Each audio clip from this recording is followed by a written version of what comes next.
Hi, I'm Holly from Stuff You Missed in History class. Today we are going to talk about a really important document. It's called the Declaration of Sentiments, and it is the first time that someone put on paper in the United States the declaration that women should have some equal rights. And that's all very cool, except that document is missing. No one knows where it is.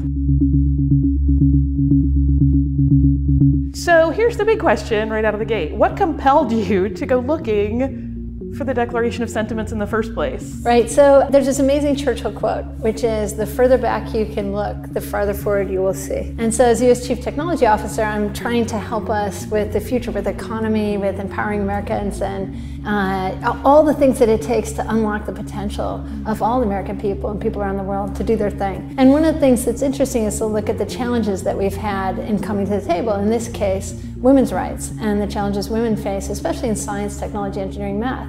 Why is it that there's so few of us proportionally?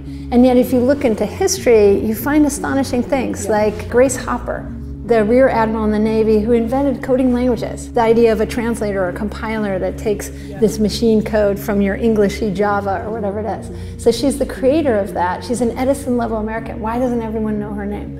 Or Ada Lovelace from England, who invented the idea of algorithms. Or Katherine Johnson, the African-American woman who calculated the trajectories for Ellen Shepard, first American space, John Glenn, first American around, and the Apollo mission. You know, in the Apollo movies, we never see a technical, mathematical, elite African-American woman. We need to know these stories, because in knowing them, they know that even if we weren't proportionally there, we were always there at the elite level, contributing. And this story is about civil rights, which is interesting. So, you know, the Declaration of Sentiments itself is the original document from Seneca Falls. Seneca Falls is where the very first Women's Rights Convention occurred, and happened to be in the United States. Elizabeth Cady Stanton was the original person who wrote the Declaration of Sentiments.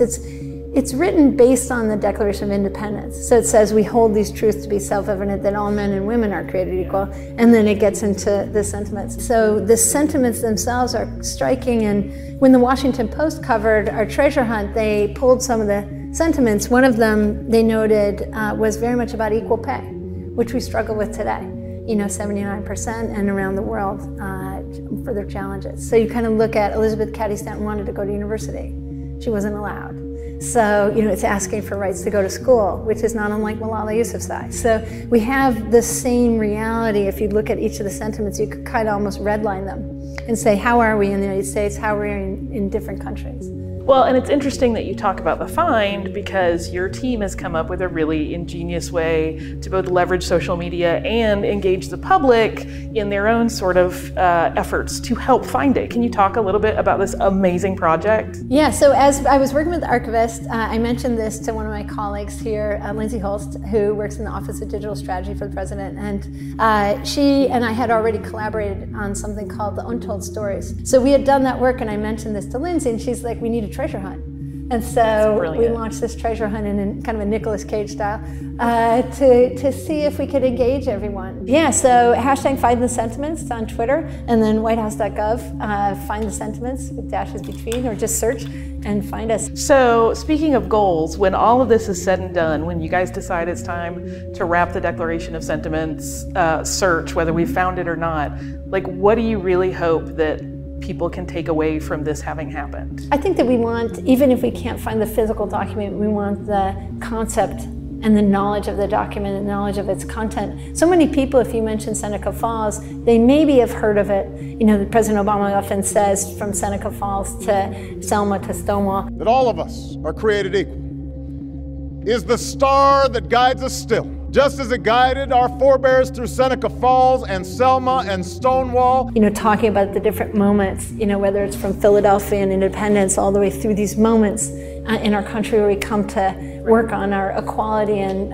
the arc of justice, as he says, as King said. So our hope is that we get this inclusion of all of us, and that documents like this, and their deep content, the specific sentiments, when you read them, they're so comprehensive, and we are still working on all of them, you know, are there for us as a vision for where we want to be. So now you know the scoop, and now is when you get to take action. So take to social media. If you know anything about the Declaration of Sentiments, if you had a relative that may have been there, or if you know about some other piece of missing history, get on social media, Hashtag find the sentiments and share that information, because we all benefit from a better understanding of our history. And for more great topics like this covered every single day, go to now.howstuffworks.com.